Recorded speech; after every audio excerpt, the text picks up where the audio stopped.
Hello guys! In today's video, I'll be showing you how you can delete all your videos on TikTok.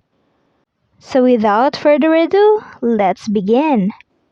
There is two options on how you can delete all your TikTok videos. The first one is to delete your videos one by one. To do that, just select the video that you want to delete and then at the bottom you can see the three dots. Just tap on that. And then at the bottom you can see this option, delete.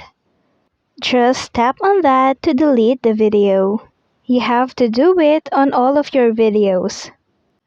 Now the second option on how you can delete all your TikTok videos is by deleting your TikTok account. When you delete your TikTok account, all of your videos will be automatically deleted.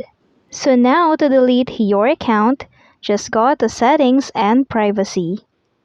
And then, from Settings and Privacy, just tap on Account.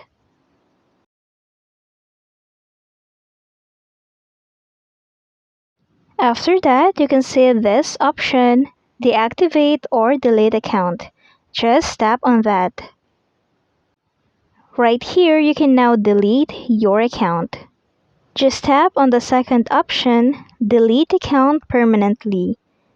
Deleting your account will automatically delete all of your videos. And that's it! I hope this video helped you out. Thank you for watching. Don't forget to like and subscribe.